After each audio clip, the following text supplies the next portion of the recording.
I wanted to reconnect with my child that I hadn't seen. Her name is Aisha. I learned that my daughter passed while I was in treatment. I was on step 3. I didn't even know she had died because I'd been too busy on the street, being angry with the world, smoking crack.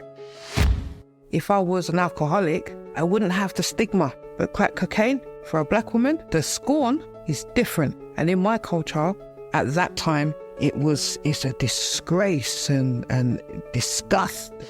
Recovery has given me value. It's helped me understand my value as a woman, as a human being.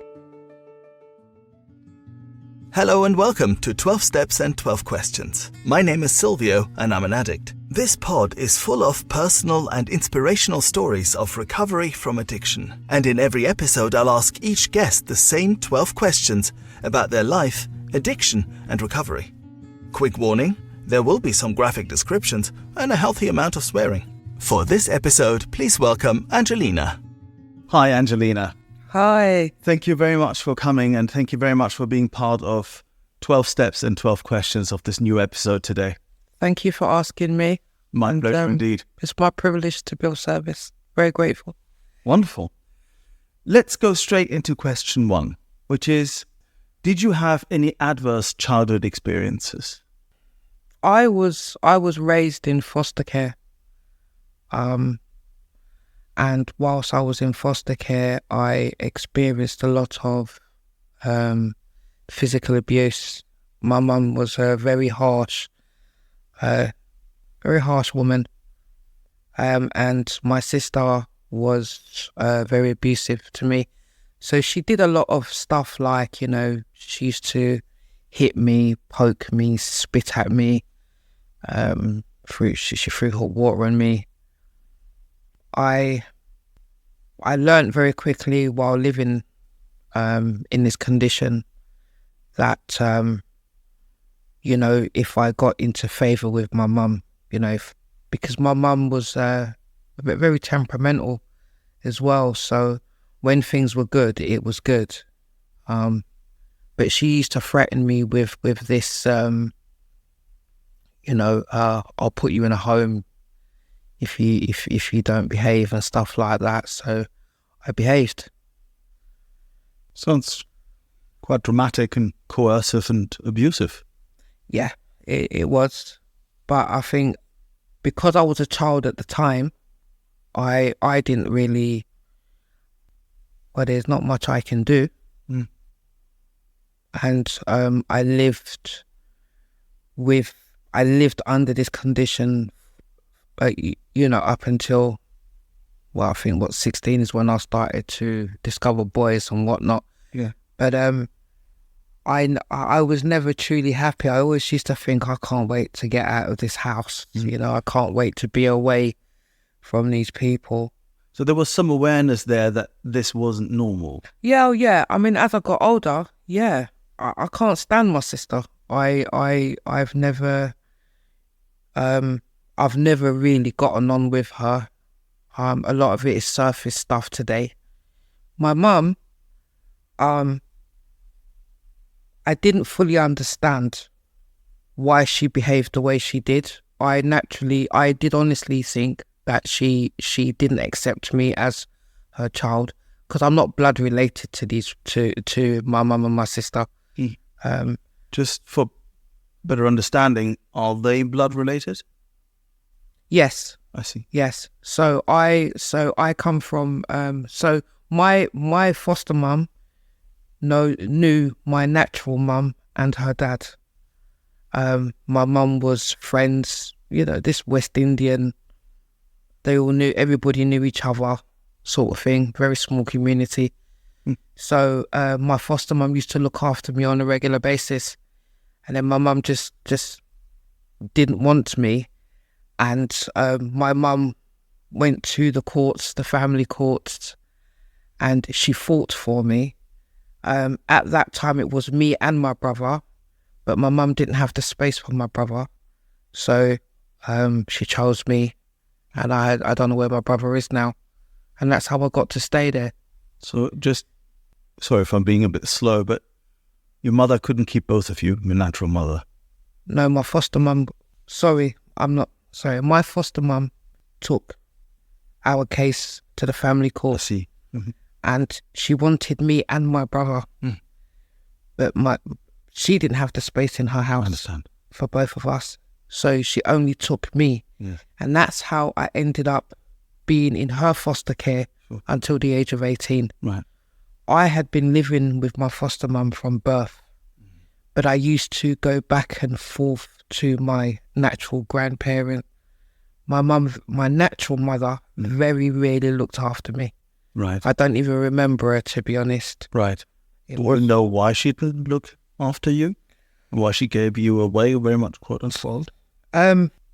My natural mum is a very shallow woman, and I don't know how true this is, but it has stayed with me for years, because I think when you're a child and you're told something that is horrible, you kind of remember it and you carry it with you for the rest of your life. So the excuse that I was given why I was placed in foster care was because I was ugly. So whether it's true or not, it has stayed with me all my life, and it's still with me to this day. My foster mum did tell me this on numerous occasions, and as I said, when you're a child, you kind of just take it, really. You don't, because you know, there's no way of getting out of a situation that you're in like that. So I did experience a few things underneath that roof. Sexual abuse, and it took me a long time to even out emotionally. It took me a long time. Later, in my later years, I come to find out that my foster mum did have mental health issues, and that is the only saving grace she has from me, from my heart, because I know that she wasn't in her right mind when she treated me the way that she did. As for my sister, look, I put it like this: I am polite, I am respectful, I speak to my sister like I would any other human being. My sister can't hurt me today, you know, so I'm not scared. Do you know what I mean? I'm a grown woman, so I don't need to you know, bring up the past and you know, get all emotional about it. I don't need to do that. I understand better today, and I was able to process this stuff when I came into recovery, because that's the only place I did it. Yeah. I didn't do it before now. So, to state the obvious, this is a childhood where a lot of stuff is very much stacked against you. Physical abuse. You've even spoken about sexual abuse. You had an awareness that this isn't quote unquote normal, that there's something not quite right about this, you said. Oh, I knew. I knew that the family weren't my family. You know, it made it obvious enough. And my mum raised me, and she raised me when my natural mum wouldn't and probably couldn't. Did you feel abandoned? I still do sometimes. I still do. Rejection, all that stuff. Yeah, yeah. So, and even now when I go and visit, I mean, I haven't been in a long time, but when I visit, I don't go with the mentality that I am family. I don't go with the mentality that I'm family. I go to see the woman that raised me. I have a lot of respect for her. And I've kind of turned out, I think I'm pretty decent. I think you're very decent. So question 2 is, what did the moment look like when you first got hooked? What did the fun times look like? So here you are. Oh gosh, here we go. You've got this background, very difficult upbringing, very difficult childhood, and here you are coming into this world with this background. How did it carry on from there? What happened? Oh, well, I remember when I first met my children's dad, and he's a couple of years older than me, so that would put him at 18. I was 16. And I mean, prior to that time, I used to hang around with her name's Lizzie. We call her Lizzie, but her house was like the go-to house. You know, the mum used to smoke weed. At that time, it was ash. We used to get little £5 I can't believe what you're talking. These little £5 square floor tile looking type things, and Dark brown. Yeah. Like, I used to think I was, like, oh, look at me, but and we used to sit around and bill a spliff, and and that was my. At that time, I felt a part of, and I felt accepted in that environment. In that house with the cool mom. Yeah. The weed, the hash. Yeah. And was that your first drug, hash? Yes. Yeah. I've tried. I've tried Ease. I've tried LSD. I didn't like that one. Oh, I didn't like that. I have tried heroin. Oh God, I can't do that one either. I am alcohol. Crack cocaine, weed, hash. If it's there, I'll smoke it. So the fun times. So you're in this house, you're having a good time. Yeah. How did it go from there? I think it didn't really. It was kind of moderate for me. I used to have a spliff or half a spliff because I now understand that my tolerance was low then, and that was kind of okay. But when I met my children's dad, he was, what I now know is he was more like an adult. He did adult stuff. So, and his mum never really bothered with him like that. There were no rules. It's not like we had to hide the weed or the ash or anything. He because she smoked herself. She drank, and I kind of started drinking. Drinking is my primary drug of choice. Even though I smoked the hash, it was the alcohol that kind of got me. I preferred. What did it do for you? Well, do you know what? I think the first time I got drunk, I didn't actually like it. I was on the floor. I was crawling. I felt really sick. But it made me not care about anyone. I knew I was gonna get probably a whooping, like a beating when I got home. I didn't care. Wrong. Yeah, but I didn't care. My mum, and I did get in trouble, but honestly, I didn't care. And I went out and I repeated the behaviour again. Maybe not with spirits, but it was beers and stuff like that. And it made me disconnect from my norm. I was living in a house with people that I didn't really get on with, and for me, I didn't fit in there. I knew I wasn't family. I knew the way that I was treated in terms of, like, I was the skivvy. I did all the dirty work, cleaned up the dog shit and stuff like that. So, I didn't care.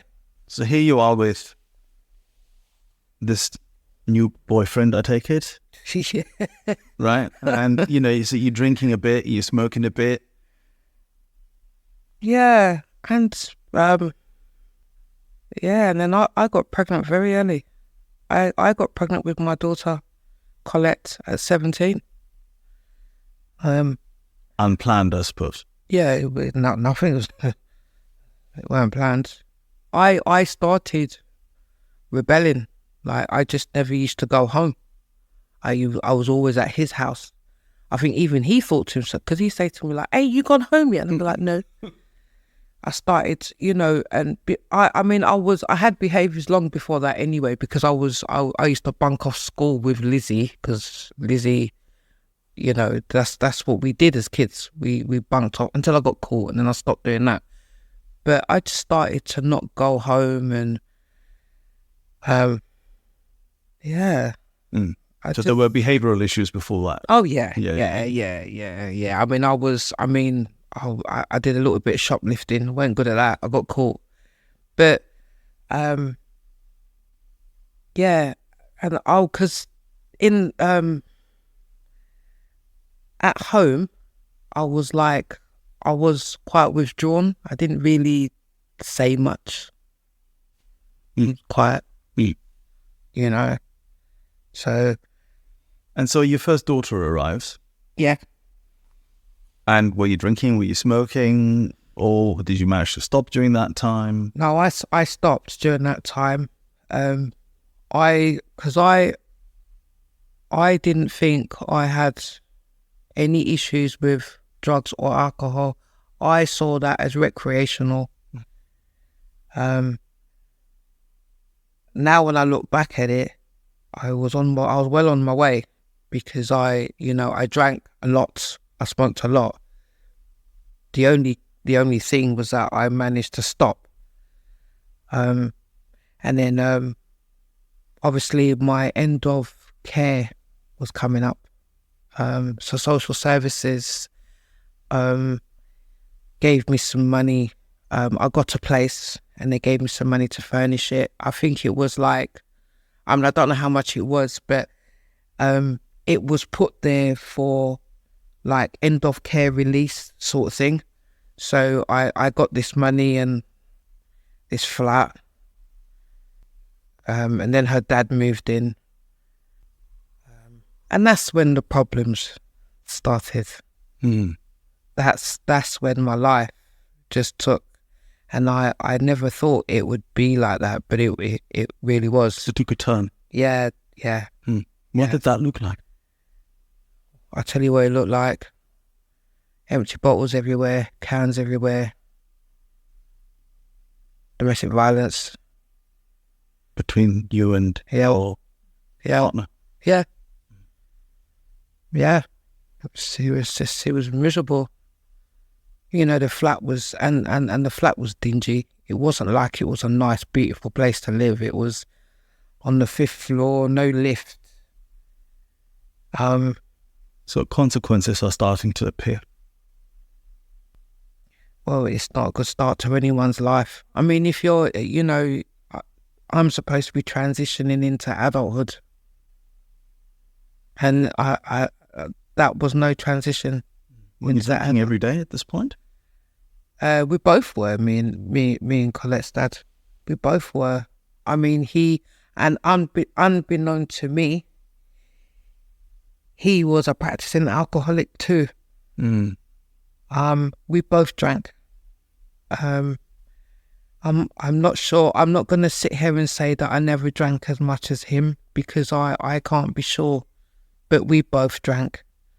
I did make efforts to get a job, and have some kind of normality, but it just didn't materialise the way that I wanted it to. I stayed with Colette's dad for 13 years. It's a long time. Yeah, 13 years I stayed with him. Yeah. And you had more children? So, I had Jacob. So we moved from the first accommodation, and they offered me another one not much better. Different area, different. It's in Hackney, on an estate, and I don't know. Maybe for a time, it was okay. You know, you normalize this stuff. It's part of your thing. But I was working. I did have periods where, when I lived at the second accommodation, I worked for Hilton in Islington.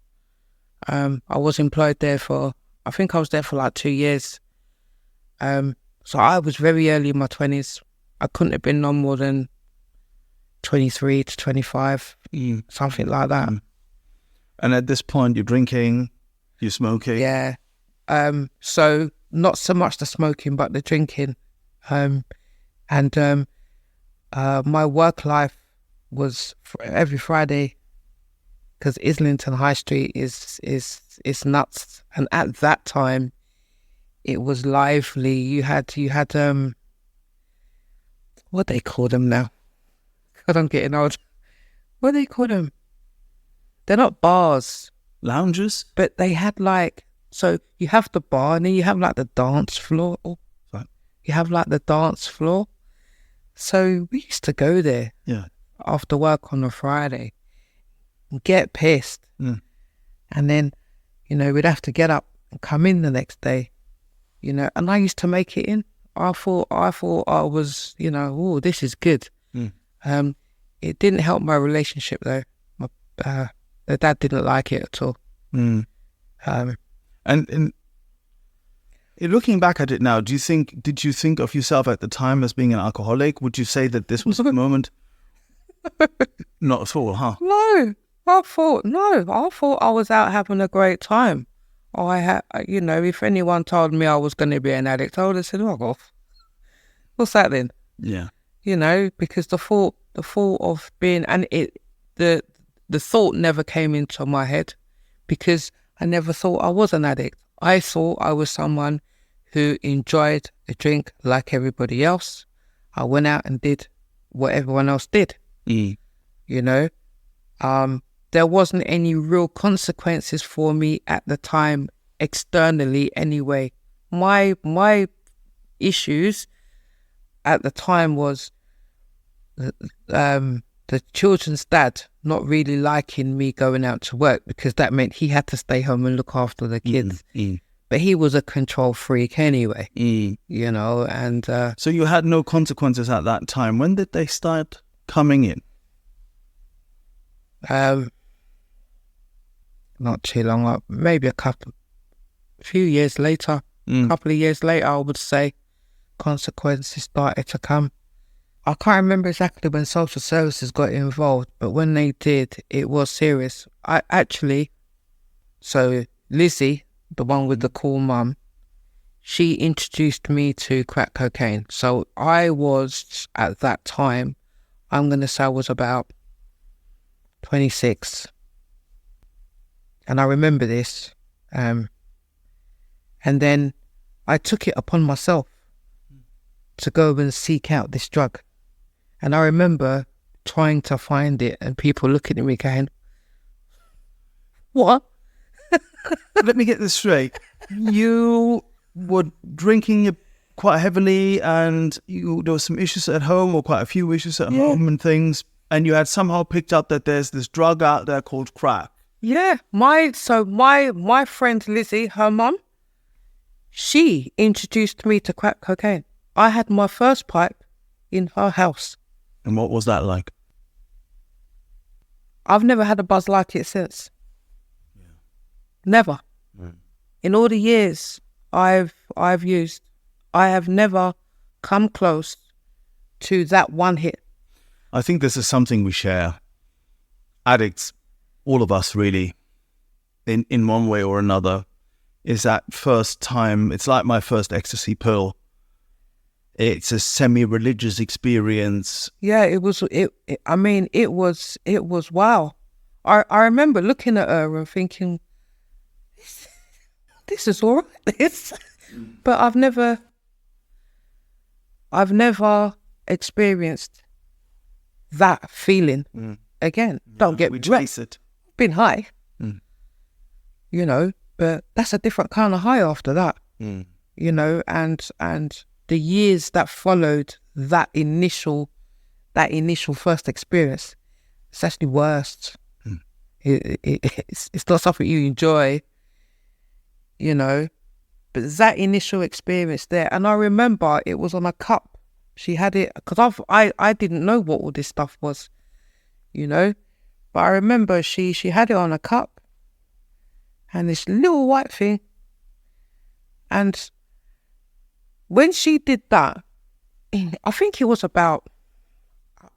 good while after that. I'm going to say at least 6 months after that I took it upon myself to go and look for this. And even the people that I asked looked at me and said, "You don't want that. What you know about that?"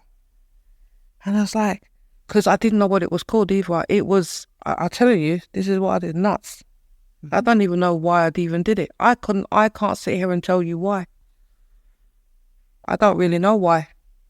But I took it upon myself to go and find this stuff. And find it you did. I did find it. You know, and it stayed with me for years. Yeah. Which brings us to question 3. What were your worst consequences? And finally, your rock bottom. So you've had a few crack pipes. You experienced that incredible high at the very first time. And then things progressed from there, didn't they? Oh, yeah, they escalate. Nothing stays. You know, it wasn't, you know, I didn't use and feel, well, this is great. In the beginning, yeah, especially when you've got money, you know, and because I think for me as well, like, I used with the same people. I never really stepped outside of that circle. And I quickly got to realise what you should and shouldn't do when you are smoking with people who you think are your friends, because there are no friends in this. So what should and shouldn't you do? Don't leave your shit on the table. Don't let no one know you've got any money. It was things like that. And if anyone asks you for any sexual favours, say no. Yeah. Yeah, because that's what it was. I didn't know that this environment came with, I don't know how to explain it, conditions. Sure. Yeah. Is that the best way? Sounds like a good one. Yeah, it comes with conditions. With rules. Yeah, and these rules, they're not nice ones. You know, I'm not going to sit here and say I didn't engage in anything, because I did. But looking back, it's not a nice, it's not a nice way to remember. Yeah. Because what I actually did was I devalued myself. You know, all for the sake of what? In order to get crack, you mean? Yeah. Yeah. Yeah. Yeah. So the consequences came when social services found out that I was using. I've had my children removed, placed on the interim care order. That interim care order means that, you know, social services take over parental responsibility. So I don't really have no say. I've been removed from my family home and put on the street by social services. And the dad, who was actively being abusive, moved into my house. If you're enjoying this podcast and would like other addicts and alcoholics to hear it, then please make the pesky AIs and algorithms work their 12th step. Hit like and subscribe. That only escalated my using even more. Yeah. Because... Were you using every day?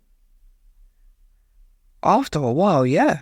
After a while. And I mean, and if I had no money, I mean, this kind of stuff, I was around people that had all the time. Somebody somewhere had something, you know, and if it wasn't this person, it was that person. And then I started going to different locations to use. You know, sometimes I'd be at one location for a week. Sometimes I'd be at one location for 3 days. I didn't have anywhere to live. I was all over the place. You didn't see your children in that time? Very sporadic. Yeah. Very sporadic. I saw them on and off, but it, didn't have anywhere to live. Did you, at some point in that time, started thinking and get some awareness that you were deep in the shits, really? Yeah, but I'm angry now. Emotionally. Right. I'm angry. So, yeah, I knew I was in trouble. But I was also isolated. I felt isolated. I didn't have anyone to talk to. It's all good and well wanting to get out of a predicament, but how? Yeah. Social services are not helping me, and my family think I'm especially like the children's dad's side of the family. Oh, they thought I was the pits. Because it's a weird thing. If I was an alcoholic, I wouldn't have the stigma. I wouldn't have the scorn. But crack cocaine for a black woman, the scorn is different. And in my culture, it's at that time. I don't really know how it is now, but at that time it's a disgrace and disgust and do you know what I mean? And worse, because you're meant to be the mother, you're meant to be the nurturer. How could you? And did you feel like you were letting your children down, or were you just angry? All the time. All the time. It's a terrible place. I think so, and I think there are periods now where I think, why did I do that? Why did I not do that? I don't sit and dwell in it, but I do. I have these passing thoughts. Because I'm clean and sober today doesn't mean I don't reflect back and think. There's always, for me, I can't speak for anybody else, but I think for me, I'll always carry a little bit of shame and remorse. I'll always have it. I don't think it completely removes. I don't think, yes, handing over your will to the care of God as you understand him, she or it, that's fine. All this stuff is fine, but I'm a human being. I do have regrets. And I put myself through a lot of stuff, unnecessary, all because I wanted to be accepted. And it's only when you get older and you come into recovery, you realise actually you don't even need half this stuff. It's all crap. You're in this really difficult place, so you're disappearing into crack dens for 3-4 days at a time. Yeah, well, it's all over the place. Yeah. And then, if we're coming to the second part of the question, you rock bottom or rock bottoms. How did it progress then? To rock bottom? If there was such a thing. Not everybody has them, of course, but how did it progress? I think rock bottom is when I found out my daughter died while I was in custody. And whether it was because of my substance misuse or not, because I've had this conversation, I've tried to go over it with other people that are familiar with my case. And although I've been told it's not my fault, and it's not that I want to lay the blame at myself, but it's because of the person that I was at that time. Why my daughter died. She didn't die at my hands, but she died nevertheless. I can't explain the feeling in the pit of my soul. I don't think anything else has touched me as deeply as that. Yeah. I don't care what's happened to me during my drug use, but it's altered my perception of people and my life. Of course. And, yes, I relapsed into, because you know, it's not like I don't want a better life. You know, I definitely don't want that one. But okay, so I'm just going to kind of if you don't mind, I'm just going to explain this. So, as a consequence of my using as well, I have got 2 custodial sentences behind me, 2. And I found out my daughter died on the first custodial sentence. So, for those people who are not familiar with the term custodial sentence. So I was in prison. I was jailed in 2011 for a serious crime. Related to you using? Yes, both occasions, yes. It was violence, the first one. I received a sentence of 5 years. I was released in 2014, and I had 2, and then I did the rest of my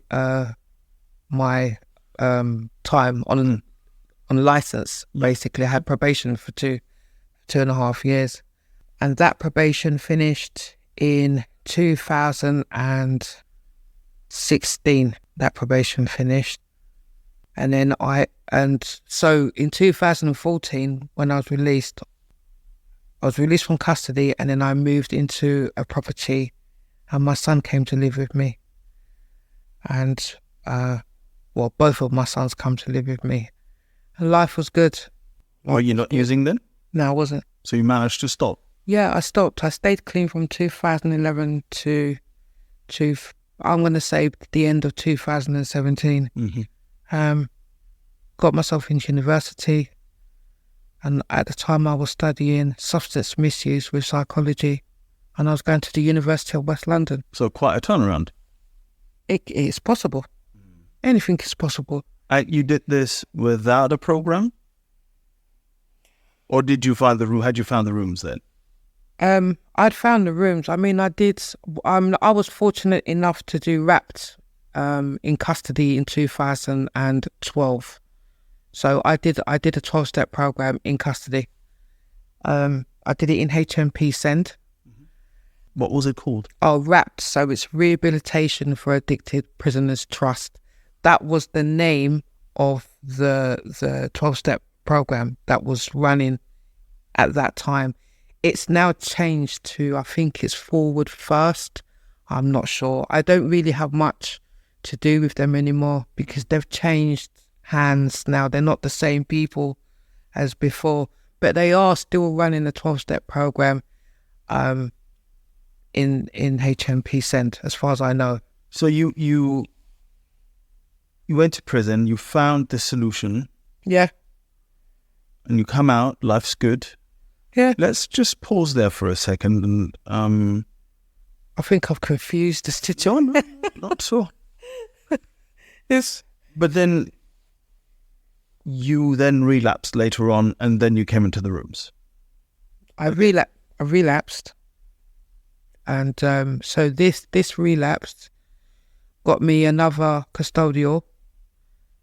So I went back into custody, HMP Bronzefield at this time, and I was there from 2019, and I was released in 2021. When I was released in 2021, I was released into Kairos. So Kairos has these, they have a criminal justice pathway. So I was released and housed through them. Sure. And as a condition, you have to attend meetings. Right. And that's what I did. But I was familiar with meetings prior to this. Yeah. And I had a sponsor prior to this. Did you, just to fill in the blanks a little bit. Yeah. So you worked the proper 12-step program while you were in prison? Yeah. But it was also around this time that you learned that your daughter had passed. Yes. So I learned that my daughter passed while I was in treatment. I was on step 3. So during the treatment process, What happened was I disclosed to my group that I was in treatment with, that I wanted to reconnect with my child that I hadn't seen. Now, my daughter was born in 2004. Her name is Aisha. I took the steps, the necessary steps to find her, and it came back that she died in 2007. I'm so sorry to hear that. In a plane crash.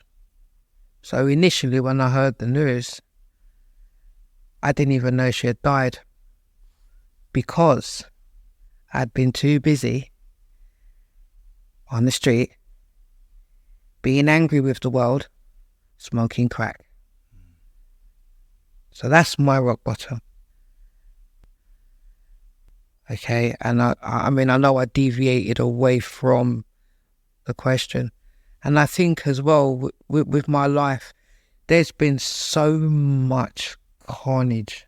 The timeline, because it's that much. It's not linear. No. But that's the story of so many addicts. It's mad. It's the story of so many addicts. It's sometimes enough for 2 or 3 lifetimes.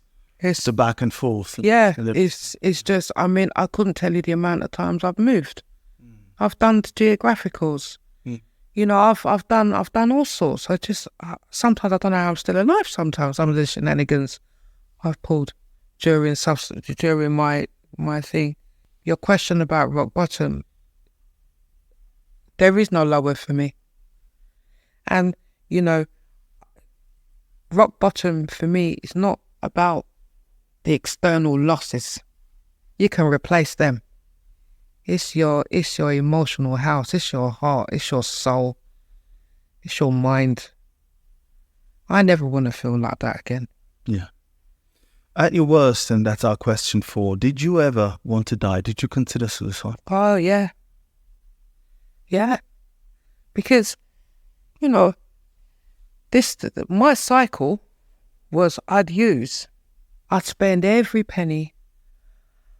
I'd be in debt. But the come down was horrible. And when you have nothing left, no more alcohol, no more cigarettes, no more dog-ins, no more nothing, that's when this dread, because you got to sober up now and face the music for whatever bullshit, it's just a nasty feeling. It's the worst feeling in the fucking world. It's dread. It is absolute dread. Yeah. And I have memories of not wanting to go out. You know, I have to leave the person's house, or I've got to go home, or if I've got one. But do you know what I mean? I had to get up and do something. And there's days I've been in the same clothes for, oh God, a week. Do you know what I mean? That ain't no life. But at the time, and as sick as this sounds, if somebody said to me, and here's a pipe, I don't feel dread no more. Yeah. That's gone. Start the whole cycle Again. all over again. So I always think that there is, even if you don't actively try to take your own life, there is a suicidal aspect to the kind of using that we do, right? In other words, if you're smoking X amount of pipes, there is a suicidal aspect to this. You know you could go over. Yeah. And sometimes I wish I did. Yeah. You know, it's you know, when you, I mean, I was in a position, I've been in a position where, like, you know, it's not live. You know, when I left the children's dad, I didn't meet anyone better. Yeah. I didn't move on to greater things. I declined, and I met somebody who was worse than him, and then worse than that one, and then that one and that one, to the point where I retaliate, and I end up in jail for them. I end up in jail For the violence. for the violence Against this man. Yeah, well, you know, and I'm not condoning violence. I'm not saying what I did was right, but if I didn't, it might have been me. you know, I don't want that lifestyle. But that is I don't know for any other females, I don't know, but that has been my experience. You know, any relationship I've had under that condition, violence has been a part of it. Some kind of violation has been a part of it. You know? So so you've done recovery twice, really, in a way. Yeah. During your first custodial sentence, and then again in 21. Yeah, in 2019 to 21. Or 21 when you came out. I came out in 21. Yeah. But I've been clean since the 14th of January 2019. And when you're in custody, you don't want what they've got selling in there.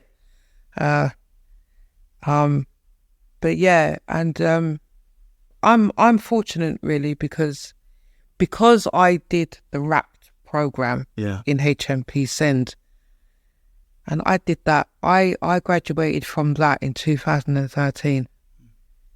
So that saved my life, because that was where I understood the obsession and the illness, the disease of the mind. You know, the doctor's opinion. Because when I read that, I understood what was wrong with me. And before we get into the steps and into our program, question 5: what other methods did you try to get sober before finding the rooms? Oh gosh, the reward system is the best one, I think. The reward system. Oh, you know what? I haven't smoked for like a week or two. I just treat myself to a little cheeky one, you know. I've done the shopping, I've done the gas and electricity. Look how well I've done. Look, I deserve something here. And, you know, rather go and buy myself a pair of shoes, you know, or a nice dress or something, I go and phone the crack dealer and I want a stone. You know, this little microdot that just sends me nuts, because now I want more. Yeah. And I've opened the door to this vicious cycle again. So you tried moderation? I've tried moderation.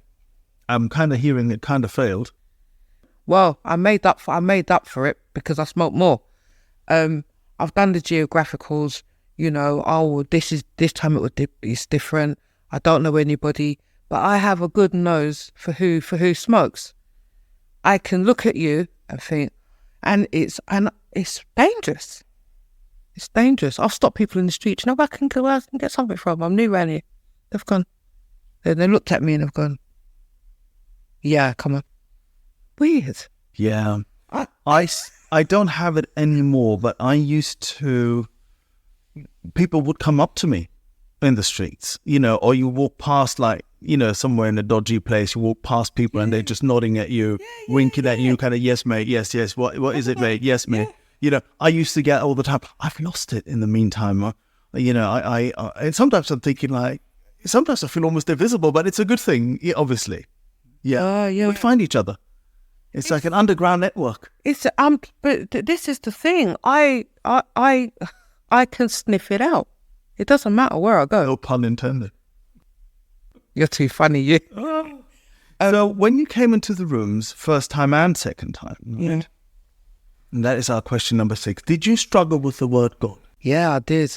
I remember when I was in treatment, and we used to go into this group room, and they had the 12 steps on this long kind of scroll hook thing, and I remember reading it from, you know, 1 to 12, and I was thinking, God, there's a lot of God in there, like. And I remember looking around thinking, what's this? Yeah.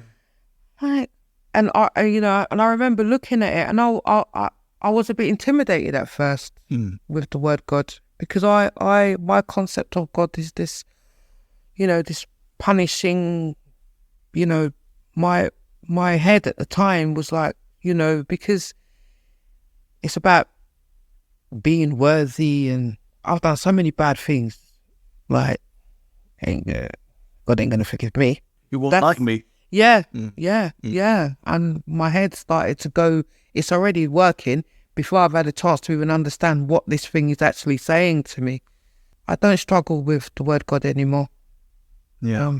I don't use it actually. I don't use the word God. I've replaced it with good orderly direction. Right. Okay. Yeah. Yeah, that's what I aim for on a daily basis. Which sort of brings us straight to question 7, really, which is, how do you experience good orderly direction? How do you experience your higher power? How do I express my higher power? Sometimes if I sit still long enough, I don't want to sound like I'm mad here, like I hear voices. I think we're all mad. It's okay. But I kind of feel, I feel peaceful, and if I'm seeking an answer to a question that I don't quite understand, it does come. Yeah. You know, I have moments of realization, better understanding, you know, and I don't feel that internal turmoil, conflict anymore. I don't have it. I never thought I would feel like that. A lot of the things that I thought mattered don't. A lot of the things I thought I needed, I don't. Whatever I wanted, I don't want it now. It's okay. Yeah. I'm not broken. Yeah. I still live. Yeah. You know, you know, and I learned this. I learned, and I gained a better understanding of this process when my sponsor took me through the steps, and I gained a better understanding of my childhood and the processes that went with it. I gained a better understanding of myself. You know, I feel better. Yeah. I do. I feel better. I'm not without, you know, I'm not, but I feel better. I just can't describe it. And my this peaceful spirit that does sit with me, because I as well, I've got to say this, like, I take it for granted sometimes, because I just, you know, I go about my daily business and I'm huffing and puffing and running around and whatever, and I don't take time and sit. Everything I have in my life is because of this. Yes. Same here. Everything, you know. So, and it's just a nice feeling, that peace. My mind has slowed down a lot as well. Yeah, I think peace of mind is, and peace in my heart, I think, are definitely the most important ways of me experiencing my higher power. Obviously, also just the mere fact that I'm not using or drinking or thinking of using or drinking. And you know what? And it's nice. It's nice to wake up in the morning and remember what you did yesterday. You know what you did yesterday. It's nice, but it's nice to be a part of something normal, nothing, because that's I can only associate it with darkness. Yeah. You know? So you've done the step at least twice, I take it. Yeah, I've done twice. Yeah. Which part of the steps, and that's our question 8, were the most difficult for you? Step 4. I did not like step 4 at all. When I did my first step 4, I was thorough. I went in there fearless because I didn't have anything to lose. A lot of it was to do around childhood, what happened, who I think did me an injustice. You know, I had a lot of them. Me and my sponsor went through that. No, I apologise. Me and my counsellor went through my step 4, because I was still in treatment when I did my first step 4. My first step 4. My second step 4, I did it with sponsor. I've done 3 step 4s actually. And then my last step 4, I did it with Laura. That one weren't too bad. I didn't have many in that one. I was quite pleased actually. Once you got a few out of the way. And yeah, and what I think for me as well, it's like, it's the bit where it says, where did you know, what hand did you play in it then? What was your part? And, you know, it's honesty and that. And it's not nice. You've done something you're not supposed to do. How did you encourage the situation, Angelina? And I said, nothing. I don't want to write that. I don't want to do that. But if you don't go through the process, that's, I say step 4 is the hardest because it's cleaning house. That's what step 4 is. You clean house, no stone left unturned.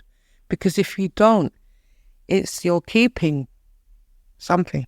And that will... And eventually it will. And it will resurface somewhere down the line.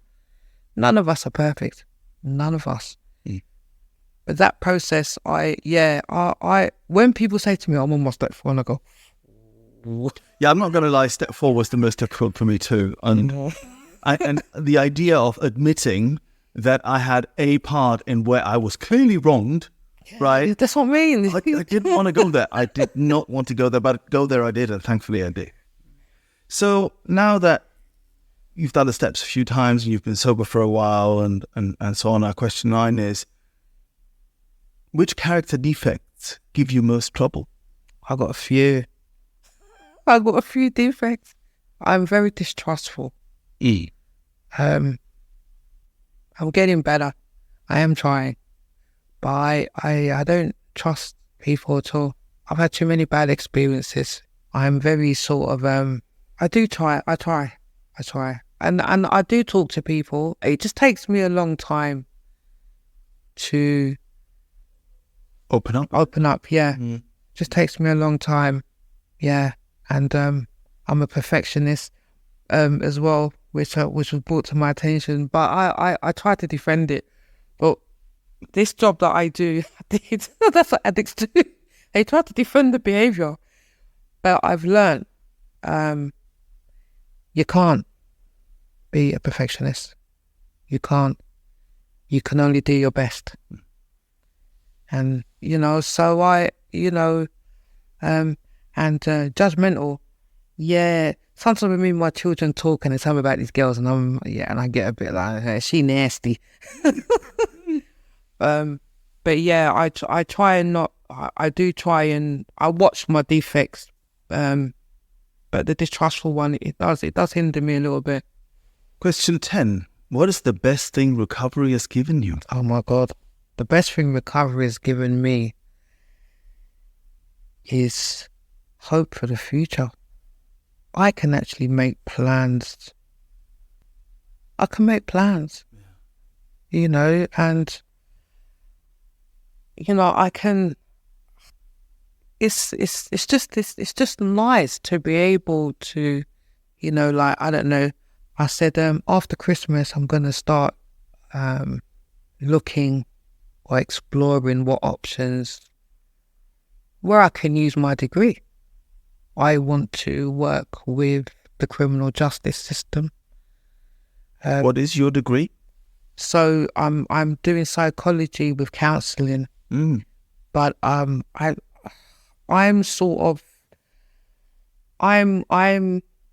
gonna wait for something to present itself to me, not necessarily go and look for it, but I am going to explore. There's nothing stopping me from exploring different avenues, and I want to stay within the substance misuse, but I want to go in the prison system to do it. But I wouldn't be able to speak like this or even write the assignment that needs to be submitted if I was using. Yeah. Because the two lives, they don't go together. No, they're mutually exclusive. One counteracts the other. It knocks out the other, and those who are trying to lead a double life always fail. Recovery has given me a better eyesight. I can see what's in front of me now. When I'm high and I'm drunk, my vision's is blurred. I'm vulnerable. Yeah. I'm emotionally vulnerable. I'm pliable. I'm easily, I go with anything, me. I'm all right because I think it's okay. It's not okay. It's dangerous as well. I devalue myself. So recovery has given me value. It's helped me understand my value as a human being and as a woman. And, you know, I've got life as well. Like, my kids, they're not kids, but yeah, hope for the future. Wonderful. Question 11. What would you say to a newcomer or someone wondering if they're an addict? I'd say to the newcomer, give this a chance. You know, when I first came into the world of recovery, I thought, my first thought was, what, people actually live sober?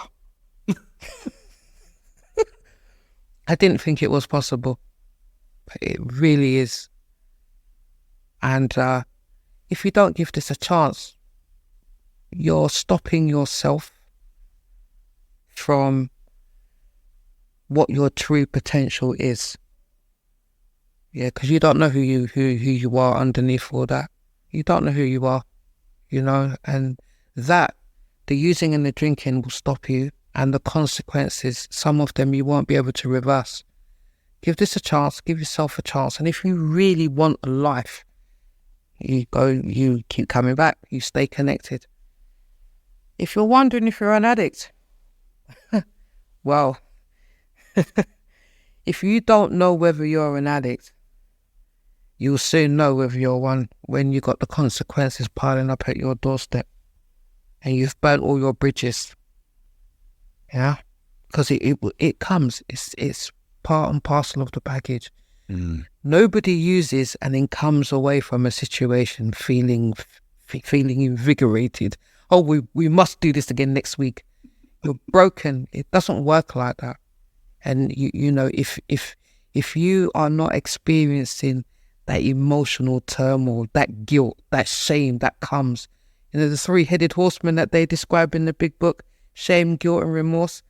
If you feel that every time you use, you need to find yourself in the meeting. And to our last question, question 12.